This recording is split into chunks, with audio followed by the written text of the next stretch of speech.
Hello Ram Ram भक्तों। चलिए आज हम लोग सुनते हैं कि हम लोग दशहरा का पर्व क्यों मनाते हैं और इसके पीछे की क्या है पौराणिक कथा और कैसे हुआ माँ गंगा का धरती पर अवतरण। तो ये बहुत पुराने समय की बात है जब महाराजा सगर के 60,000 पुत्रों का तरण नहीं हो पा रहा था और उनके लिए उन्होंने प्रयास भी किया, लेकिन उनका भी इसी में वो मृत्यु को प्राप्त हुए। उन्होंने उनका तरण नहीं करा पाया। फिर उनके वंशज में अनेक राजा हुए, लेकिन कोई भी इसके लिए सक्षम नहीं हो पाया कि वो माँ गंगा को धरती पर लेकर आए। फिर उनके ही वंश में महाराजा भगीरथ का जन्म हुआ। महाराजा भगीरथ ने कठिन संकल्प लिया। उन्होंने कहा कि मैं कठिन तपस्या करूंगा और माँ गंगा को पृथ्वी पर लाकर रहूंगा। और फिर महाराजा भगीरथ ने भगवान ब्रह्मा की तपस्या करी। भगवान ब्रह्मा से कहा कि वो अपने कमंडल से माँ गंगा को पृथ्वी पर आने की आज्ञा दे।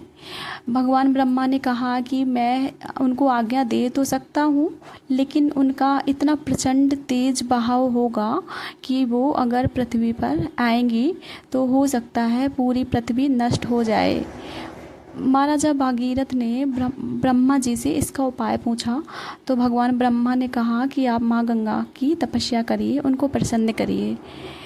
ठीक वैसा ही किया महाराजा भगीरथ ने और उन्होंने माँ गंगा की आराधना शुरू करी।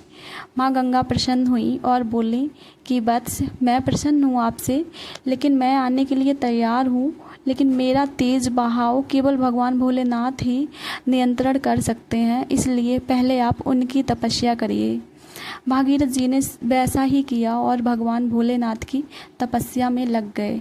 भगवान भोलेनाथ की कई वर्षों तक कठिन तपस्या करी और उनको प्रसन्न किया। जब भोलेनाथ जी प्रसन्न हुए तो उन्होंने कहा, ठीक है, मैं गंगा जी के बहाव को अपनी जटाओं में समाहित करूँगा। माँ गंगा को भगवान भोलेनाथ ने अपनी जटाओं में समाहित किया। बहाव इतनी तेज था कि वो अनेक धाराओं से पृथ्वी पर अवतरित होने का प्रयास कर रही थी। फिर भगवान भोलेनाथ ने अपना जूड़ा बांध लिया और एक सीमित धारा के रूप में उनको पृथ्वी पर आने की अनुमति दी।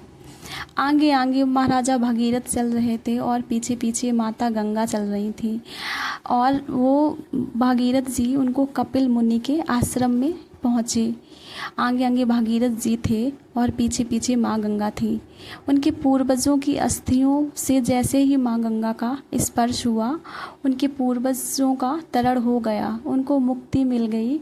और उनको मुक्ति मिलने के बाद में महाराजा भगीरथ बहुत प्रसन्न हुए।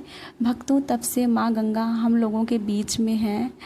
आज के दिन जब दशहरा होता है, उसी दिन माँ गंगा का अवतरण हुआ था पृथ्वी पर, और ये पूरा श्रेय महाराजा भगीरथ को मिलता है। जय गंगा मैया।